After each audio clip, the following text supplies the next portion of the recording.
Detectives have spent the day questioning a man about the murder of a train passenger who was stabbed in front of his son. 2 British soldiers have been seriously injured in an IS attack in Syria.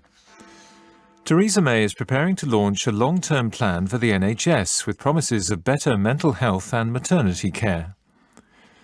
Police have given more details about an armed operation in Coventry which ended with a man being shot dead. Thousands of people have been demonstrating against a new employment law in Hungary, which they claim amounts to slavery.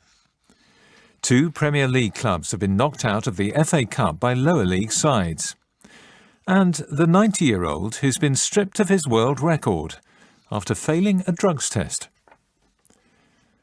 The family of a passenger stabbed to death on a train in Surrey yesterday have described him as an honourable man who would always help someone in trouble. Lee Pomeroy, who was 51, suffered multiple wounds in the attack, which happened in front of his 14-year-old son.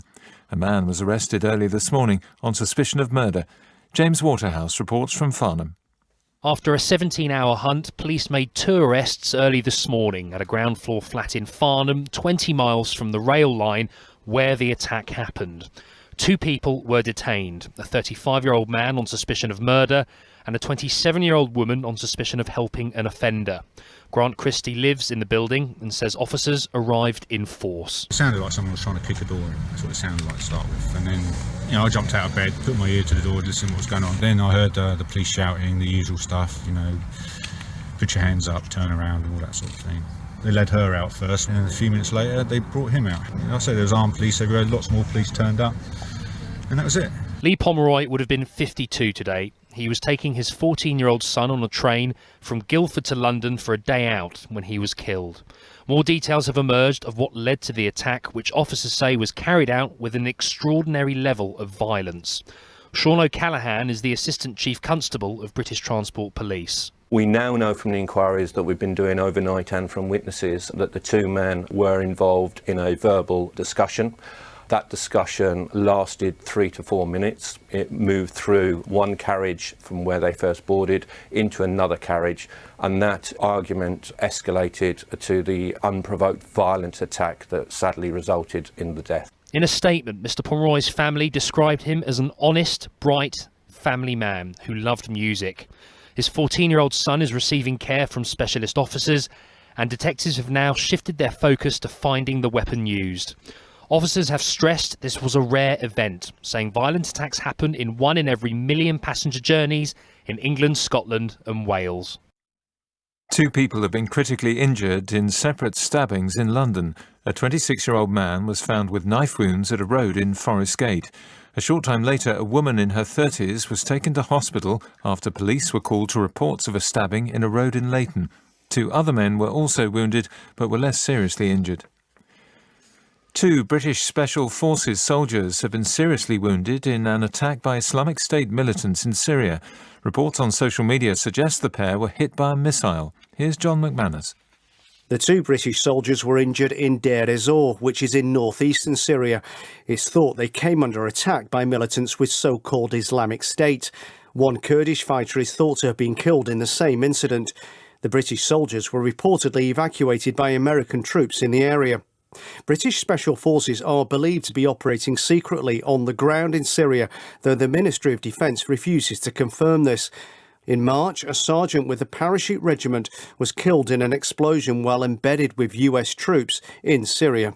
Last month, President Trump abruptly announced that US forces operating in Syria would be drawn down, saying that IS had been defeated, a move which dismayed some military experts. Mr. Trump later acknowledged that there were some militants still fighting in the country. NHS patients in England are being promised access to what the Prime Minister says will be world-class treatments as she unveils a new 10-year plan for the health service. Mrs May says the publication of the plan on Monday marks an historic moment for the health service. However, the Royal College of Nursing said 40,000 new nurses would have to be found if patients' needs were to be met. Our health correspondent Dominic Hughes has the details. The long-term plan for the NHS in England will map out the priorities for the health service and in particular how it will spend the extra funding announced last summer, which will see the NHS budget rise by £20 billion a year in real terms by 2023. The details of the plan will be announced on Monday, but today the Prime Minister is highlighting key areas, including improved maternity care, better detection and prevention of disease, support for the elderly, increasing the workforce and a greater provision of mental health services, especially for young people. There has been a broad welcome for the priority areas, but health campaigners say fulfilling the promises of better care will be extremely tough, given the issues the NHS is already facing, including staff shortages, rising demand for services and cuts to other parts of the health and social care system. An independent investigation has begun into the fatal shooting of a 31-year-old man by police officers during a raid on a home in Coventry. West Midlands Police say 2 other men were arrested on suspicion of a drugs offence. The dead man is said to have been a former member of the armed forces. Police have rejected suggestions that he was shot in the back. Our correspondent Audrey Diaz reports. Armed officers raided a house on a busy street near Coventry city centre just after 6 o'clock yesterday evening, as part of what they've called an intelligence-led operation. 1 man was shot and 2 others detained. Eyewitnesses reported seeing 5 or 6 armed officers entering the house and hearing 4 or 5 gunshots. The injured man was seen being carried out on a stretcher and treated in an ambulance for half an hour as they tried to save his life. He was later pronounced dead. Local people have identified him as 31-year-old Sean Fitzgerald, a former member of the armed forces who they say was having a haircut in the house at the time. Friends say he was planning a family with his girlfriend and described him as one of the kindest people you could meet. This man, Ali, spoke for many of Sean's friends. He was the nicest guy ever. He'll go out his way to help anybody. And to be honest with you, he hasn't got much family at all, and we're his family, so, we need to get justice for my friend. West Midlands Police have referred the incident to the Independent Office for Police Conduct. Investigators from the IOPC have taken initial statements from the officers involved and will now study video footage from their body cameras and CCTV cameras in the area. They've appealed for any witnesses to come forward. Sue Southern from the National Crime Agency gave this statement to reporters. During the operation, a 31-year-old man was shot dead by police. This is clearly a tragic incident that will be thoroughly investigated. His family are being supported by a specially trained officer from the Independent Office for Police Conduct. 2 other men, aged 26, were detained inside the property and have been arrested on suspicion of being concerned in the production of cannabis. The road remains cordoned off as forensic examinations of the scene continue. One of the largest local authority areas in the UK has said it intends to ban fracking as part of a new green strategy. The Mayor of Greater Manchester, Andy Burnham, said planning policies drawn up by the region's 10 local authorities would include a presumption against any request to drill for shale gas. James Earle reports. The proposed measures against fracking are part of an effort by Greater Manchester to be carbon neutral by 2038. The combined authority does not have the power to institute a full ban, and fracking companies could take any rejection to an appeal. But Mr Burnham said the individual authorities in the region were doing what they could within the legal structures at their disposal. The Mayor of London, Sadiq Khan, has also come out against fracking in his new draft London plan, and the devolved administrations in Scotland and Wales are opposed.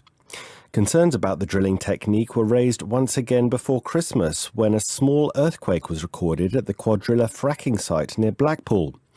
A spokesman for the Department for Business, Energy and Industrial Strategy has defended the government's support for fracking, saying shale gas has the potential to be a new domestic energy source, enhancing energy security and delivering economic benefits. A senior executive of a ferry firm awarded a controversial government contract has revealed more about his company's plans for a post-Brexit cross-channel service. Jean-Michel Copien has told a French news website that Seabourn Freight had the money to start running vessels without the £14 million it received from the Department for Transport. Here's our business correspondent, Joe Miller. In the days since the BBC revealed that Seabourn Freight had been handed a government contract to ferry lorries across the Channel, despite never having sailed a vessel, the company's directors and executives have provided few details of their proposed operations. But in a brief interview with the news site Nord Littoral, Mr. Copien, a French shipping manager who previously worked on a service between Dover and Calais, said that Seabourn was on track to make 4 round trips per day between Ramsgate Port and Ostend in Belgium, in time for when Britain leaves the EU on the 29th of March. He revealed that the firm would initially employ 200 people to support 2 vessels and predicted that both those numbers would double in the summer. While welcoming the money from the DFT, Mr. Copien insisted that Seabourn was already on track to launch before it was given a £14 million award, which he said only covered a percentage of the project's start-up costs. A 13-year-old girl was among 4 people arrested during a pro-Brexit demonstration on Westminster Bridge in London. The teenager was detained on suspicion of assaulting a police officer. Demonstrators at the rally were wearing yellow vests, similar to those worn by people in France, protesting against the policies of President Macron.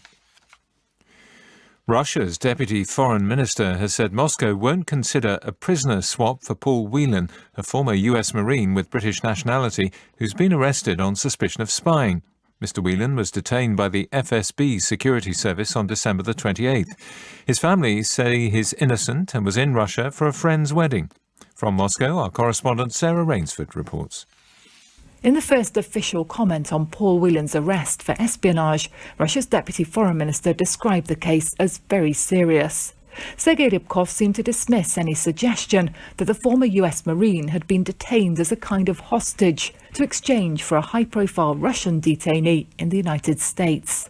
Talk of such a swap was inappropriate, counterproductive and politically unjustified at this stage, Mr. Rybkov said. He pointed out that formal charges against Paul Whelan had not been brought yet. On Friday, Britain's Foreign Secretary Jeremy Hunt warned that no person should be used as a pawn in any game. His comments came as speculation grew outside Russia that Moscow might be seeking to swap Mr. Whelan for Maria Butina. She's admitted conspiring to act as an unregistered agent of Moscow in the United States. But Russia's foreign ministry, even Vladimir Putin, have condemned her case often and loudly. The chorus of complaints about Paul Whelan's arrest may yet grow too. He holds no fewer than 4 passports, including his British one. That has the potential to turn his case into a tense diplomatic standoff. Demonstrators in Hungary have again been out on the streets of Budapest to protest against the policies of the nationalist government of Viktor Orban.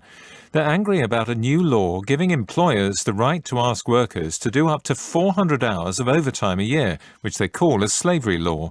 Our correspondent Nick Thorpe is there.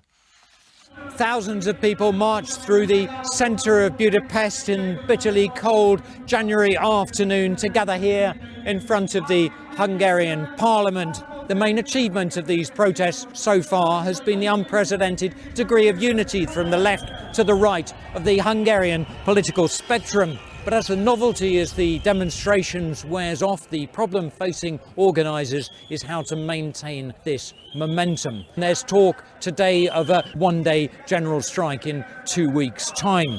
From the government side, these protests have been downplayed and the government media has been denigrating those taking part. There's also been a carrot, an offer of an 8% wage increase this year, followed by another 8% next year.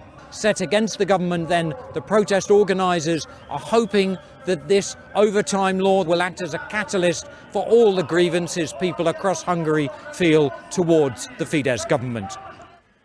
The government in Poland has ordered checks on venues hosting what are known as escape games after 5 teenage girls were killed in a fire in the northern town of Koszalin. Escape games involve players solving puzzles to get out of locked rooms and have become a lucrative business in many parts of the world. Reporting from Warsaw, here's Adam Easton. The 5 teenagers had gone for a night of fun to celebrate a birthday. Locked inside a small 7-metre square room, they were trying to solve puzzles to let themselves out. Leaking gas cylinders used to heat the building started a fire in the adjacent waiting room, a prosecutor said.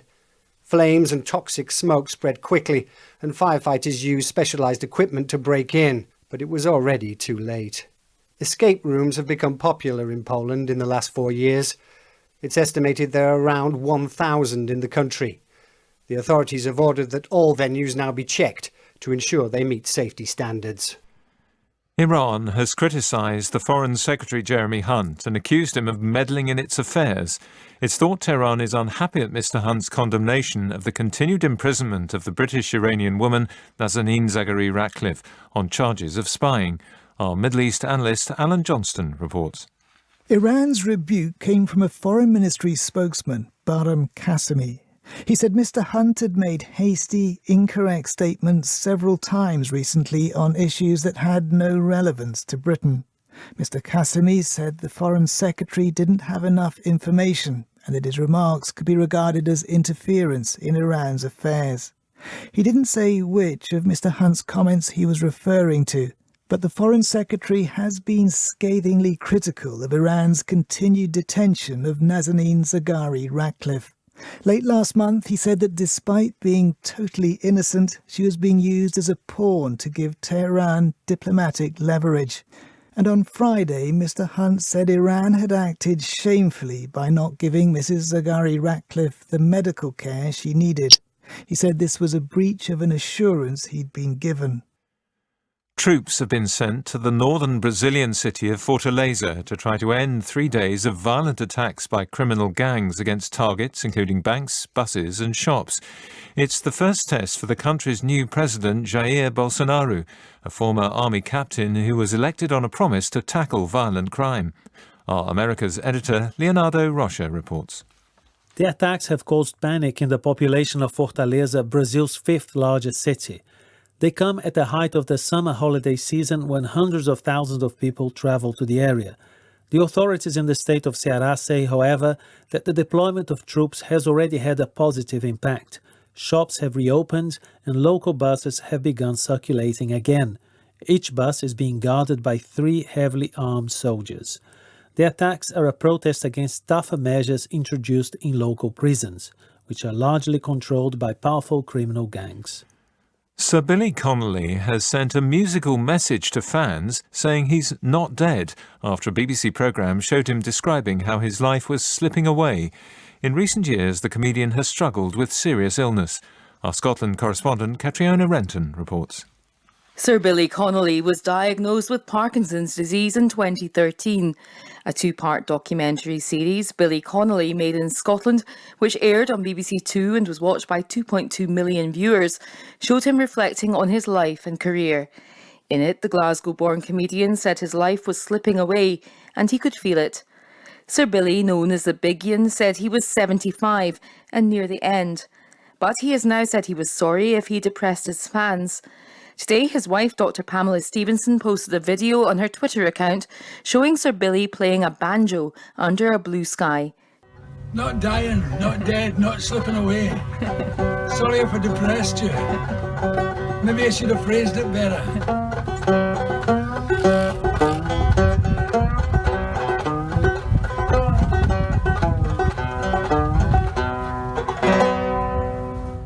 In the documentary, Sir Billy said he was a damn sight nearer the end than the beginning, but that didn't frighten him, and it was an adventure. An attempt by the American television presenter Ellen DeGeneres to convince Kevin Hart to host the Oscars appears to have backfired, with both now facing intense criticism. Hart had been due to host the ceremony next month, but pulled out when homophobic tweets he'd posted in the past resurfaced. Charlotte Gallagher reports. Hosting the Oscars is one of Hollywood's most prestigious jobs, with stars such as Fred Astaire, Billy Crystal and Whoopi Goldberg given the honour. But this year's ceremony is still without a presenter after the comedian Kevin Hart dropped out last month. On Friday, The Ellen Show aired an hour-long interview with Hart, with DeGeneres repeatedly asking him to reconsider his decision. There are so many haters out there. Whatever's going on in the internet, don't pay attention to them. That's a small group of people being very, very loud. We are a huge group of people who love you and want to see you host the Oscars. DeGeneres, who's presented the Oscars in the past, said Hart had apologised and should be given a second chance. She also revealed that she had personally phoned the Academy to plead his case. Hart responded by saying he felt he had been attacked by the trolls who unearthed the homophobic tweets. The audience greeted the pair with huge applause, but the reaction outside the studio has been less than enthusiastic. Critics have said Kevin Hart has turned himself into a victim and is more concerned about the tweets being found than their offensive content. Ellen DeGeneres, who's openly gay, has been accused of betraying the LGBT community by dismissing Hart's detractors as haters. But despite the public outcry and controversy, it appears Kevin Hart may be given a second chance at hosting the Oscars. The organisers of the ceremony have reportedly said they're open to him returning. Now sport, and there were upsets for two Premier League sides in the third round of the FA Cup, and Exeter are back on top of Rugby Union's Premiership, while Switzerland have retained tennis's Hopman Cup. With more, here's Hugh Wizencroft. 3 Premier League sides fell by the wayside in the third round of the FA Cup, 2 of them at the hands of lower league opposition. The biggest upset came at Priestfield, where League One Gillingham knocked out Cardiff City with a late goal from Elliot List. The victory was masterminded by their former striker Steve Lovell, who's now in charge. I've done many jobs at this football club and waiting to have my opportunity to become manager and thoroughly enjoying it, but it's back down to a normal on Monday, ready for Burton next week. Meanwhile, Cardiff boss Neil Warnock labelled Nathaniel Klein's loan move to Bournemouth a disgrace, claiming he already had a deal in place with Liverpool for the defender. The Premier League's bottom club Huddersfield found no joy in the Cup, beaten 1-0 at Bristol City from the Championship. David Wagner's Huddersfield have now lost 9 matches in a row. This is very difficult to take, very difficult to deal with, but it's the truth. It means we haven't had a clean sheet in 9 games and we didn't score enough goals in these games as well, so we have a lot of problems on both ends. Bournemouth were the other top-flight side to go out, beaten by Brighton. Cesc Fabregas missed a penalty for Chelsea in what could have been his last game in English football, but the cup holders still beat Nottingham Forest 2-0. Fabregas is expected to join Monaco, having made 501 appearances for Chelsea and Arsenal. It feels like it's last week that I started playing professionally, and now it's over 15 years, so it is a long time. And nothing, just for the young players that they start playing, just a little advice to enjoy it every single second, because as you said, time really does fly, and enjoy every single second of it. Elsewhere in the Cup, Ipswich's woes continued. Rock bottom of the Championship, they lost 1-0 to Accrington Stanley, with Billy Key scoring the only goal. It was a great ball in by Sean, and Ben headed across, and if I missed from that, you know what I mean, I want sacking tomorrow if I did, you know what I mean, but end of the day it went in, and we go into the hat for the next round now. Norwich sit second in the Championship, but are also out, beaten 1-0 at home by League One Portsmouth in stoppage time. Andre Green got the goal to give his manager Kenny Jackett the perfect 57th birthday present. We all knew it was his birthday before, so happy birthday, Gaffer, but it's always nice to score a last-minute goal, as I say, and I think that's one of the best I've scored in my career, being so late, 90+4, and you can see by my reaction how much it meant to me and the fans as well. Manchester United, Arsenal, Burnley, West Ham and Everton are also through. All of the day's results are available on the BBC Sport website and app. Exeter Chiefs are back on top of Rugby Union's Premiership after a 14-9 win over Bristol. Leicester Tigers got a bonus point win over Gloucester, who dropped down to 4th. Director of Rugby Jordan Murphy was pleased with the 34-16 victory. Obviously that's what we've been aspiring to do since the start of the season, but we haven't quite put an 80-minute performance together. In saying that, I thought there were some really positive pictures out there today and stuff that the guys could be proud of and stuff that we can build on. Worcester beat 11-man Bath 21-19 with a try 14 minutes into added time. Harlequins got a bonus point win at bottom side Newcastle. In the Pro 14, Conference A leaders Glasgow Warriors lost for a second straight week, beaten 2017 at Benetton. Elsewhere, there were wins for Leinster, the Scarlets, Ospreys, Edinburgh and Munster. Champions Wasps began the new Netball Super League season in resounding fashion, thrashing Loughborough Lightning 72-42 in a repeat of last year's grand final. Wasps' Jade Clark doesn't think the win will be symptomatic of the rest of the season. You feel the nerves and you want to play the best team, and they've got some of the best players in the country, and Mary from Uganda's come over, so really excited to play them. They've had a few key losses as well, goalkeeper and goal shooter, so they're two bookends, so I think next time we play them it's going to be a completely different game. There were also wins for Manchester Thunder, Team Bath, London Pulse and Strathclyde Sirens. And Roger Federer and Belinda Bencic beat Angelique Kerber and Alexander Zverev to help Switzerland secure a 2-1 victory over Germany and win tennis's Hopman Cup for the second year in a row. Hugh Woolsoncroft. Bristol Rovers Football Club has paid tribute to its oldest fan, who's died at the age of 104. Kitty Thorne began supporting the club in the mid-1950s, at first travelling to games by steam train from her home in Trowbridge. A 90-year-old American cyclist has been stripped of a world record after testing positive for a banned substance. Carl Groves denied illegal doping but has accepted a public warning. Warren Ball reports. On July the 11th last year, Carl Grove took part in the US Masters Track National Championships. He won his cycle race, the men's sprint for competitors aged 90 to 94, and was delighted to set a new world record for his age group.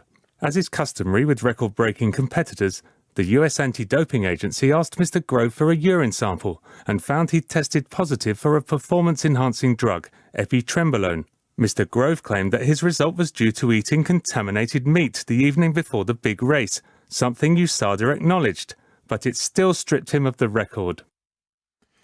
Now for a first look at the morning papers. The Sunday Telegraph reports that Russia is trying to set up a new network of spies in Britain in the wake of the Salisbury attack.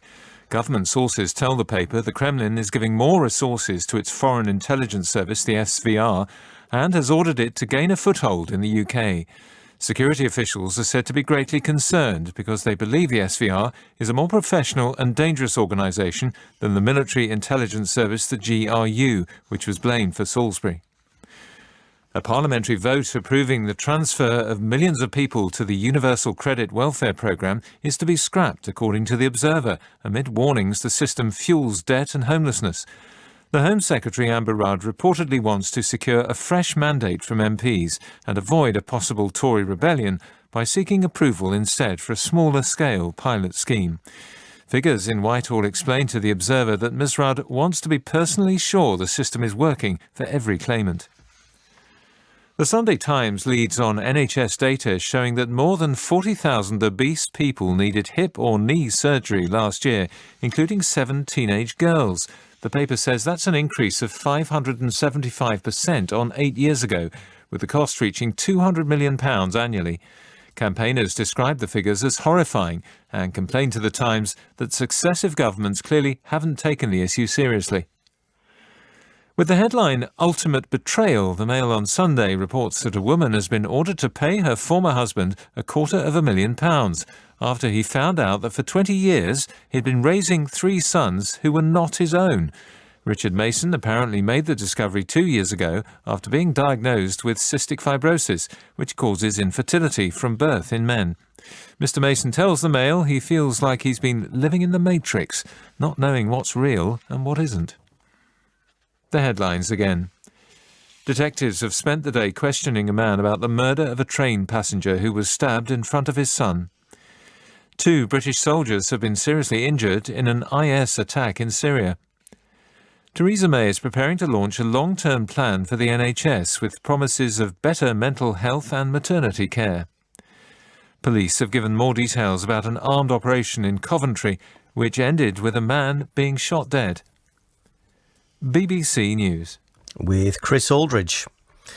We have a short story that's centred on a very special wedding reception in a couple of minutes. That's after the weather forecast with Darren Bed.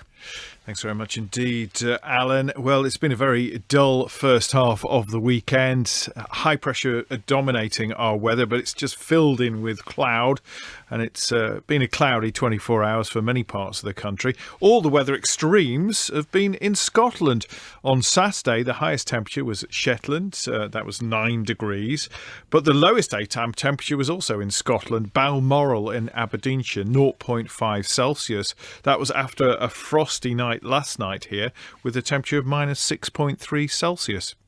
Now, tonight, this coming night, it's not as cold because we still have this blanket of cloud for most parts of the country. It'll be a bit chilly for a while in the northeast of Scotland, but otherwise temperatures typically 2 to 4 degrees. There's actually a very weak and weakening weather front that's moving down across Scotland and Northern Ireland, bringing a little bit of light rain and drizzle, that largely petering out as it heads into northern England by the morning.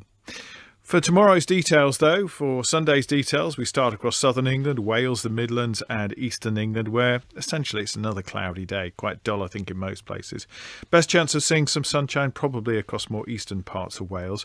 But even with the cloud, it should be a milder day than it was on Saturday. Temperatures 8 degrees, possibly as high as 10 Celsius along the west coast.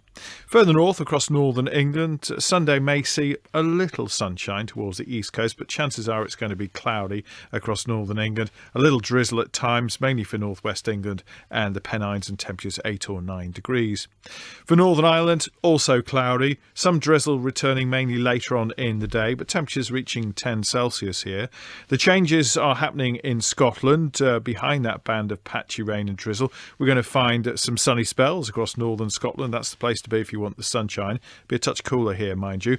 Cloudy skies across southern Scotland, maybe a bit damp as well, and the winds will be light, temperatures 7 or 8 degrees. It really is, though, the calm before the storm, because we do have a deep area of low pressure that's rattling in from the Atlantic to move between Scotland and Iceland, and it's going to pack a punch on a Monday, bringing some strengthening winds with severe gales likely across northern Scotland. There'll also be some patchy rain around on Monday, and it's mainly for Scotland and Northern Ireland. As the rain moves southwards into England and Wales, it does tend to peter out. Behind the rain, we should get some sunshine in Northern Ireland, southern Scotland and eventually northern England. Ahead of the rain, still cloudy skies, and it should be a pretty mild day. Temperatures widely into double figures on Monday, but the strength of the wind is the main story. It's windier as you head further north across the UK, and in northern Scotland we're going to find gusts of 70 miles an hour, possibly even more than that, and it stays very windy on Monday night. The winds gradually lessen on Tuesday, turn round to more of a north or northwesterly. That means it's going to feel colder, but there should be more sunshine for more of the UK. Alan.